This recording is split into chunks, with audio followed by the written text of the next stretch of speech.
ৰাতিপুৱা কন্যাকাৰ বিভিন্ন প্ৰকল্পৰ বুজ ললো প্ৰকৃতিৰ মাজত পদ্মদাৰ লগত একেলগে ঘূৰিলো গছৰ পৰা ছিঙি বগৰী খালো অসমীয়া জা জলপানেৰে ব্ৰেকফাষ্ট কৰিলো বহুত দিনৰ মূৰত ভাল পোৱা এটা পালো 8 বছৰ পূৰ্বে ৰোৱাটি গছপুলি তলত আপুনি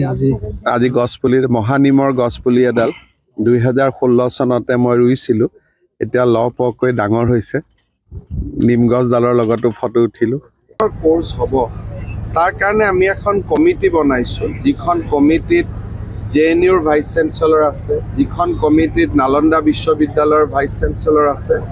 আৰু যিখন কমিটিত গুৱাহাটী আইআইটিৰ ডাইৰেক্টৰ আছে আমি ইয়াক এখন নতুন দিনৰ ইউনিভাৰ্চিটি কৰিব খুজিছো যাক ইণ্ডাষ্ট্ৰি ফোৰ্থ ৰিভলিউশ্যন বুলি কয় চতুৰ্থ উদ্যোগ বিপ্লৱৰ উপযোগী হ'ব পৰাকৈ অসমীয়া ল'ৰাক আমি কেনেকৈ নিৰ্মাণ কৰিম artificial intelligence machine learning AR 3D technology এইবিলাক যিবিলাক নতুন নতুন বিষয় এই বিষয়বিলাকৰ ওপৰত আমি ইয়াতে কোৰ্স আৰম্ভ কৰিব খুজিছো যাতে এখন প্ৰযুক্তিৰ শীৰ্ষত উপস্থিত হ'ব পাৰে আৰু তাৰ কাৰণে ডাঙৰ টিম এটাই কাম কৰি আছে এইবাৰ বিধানসভাত বিশ্ববিদ্যালয়ৰ আইন গৃহীত হ'ব টকা পইচাও গৃহীত হ'ব মাটি বাৰীও আমি অহা এমাহৰ ভিতৰত ফাইনেলাইজ কৰিব খুজিছো আৰু সুন্দৰ এখন বিশ্ববিদ্যালয় আমি অসমৰ ৰাইজক উপহাৰ দিব খুজিছো এখন সময় লাগিব ইণ্ডাষ্ট্ৰিয়েল ইষ্টেট চকীঘাটতে হ'ব 350 বিঘা মাটি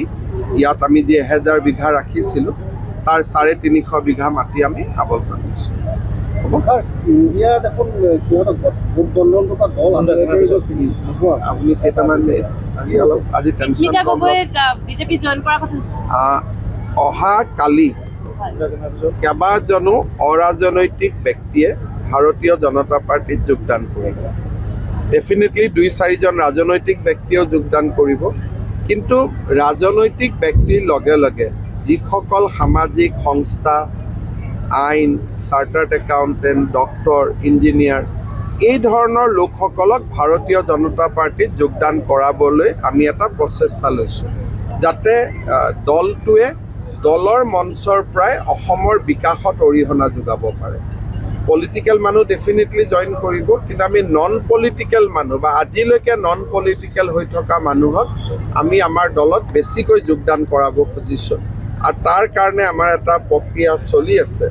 আৰু গোটেই পূৰ্ব ভাৰততে এই যোগদানৰ প্ৰক্ৰিয়াটো চোৱাৰ বাবে মোক দায়িত্ব দিছিলে সেইকাৰণে বেংগল উৰিষ্যা বিহাৰ সকলো ৰাজ্যতে আমি নন পলিটিক্যাল মানুহক যোগদানৰ ওপৰত বেছিকৈ গুৰুত্ব দিছোঁ নীতিশ কুমাৰ আৰু মমতা বেনাৰ্জী এইটোলৈ মোক আজি সুধিব নালাগে এইটোলৈ দিল্লীত গোটেই জাৰ্নেলিষ্টবিলাকে আমাৰ ডাঙৰ নেতাসকলক সুধি আছে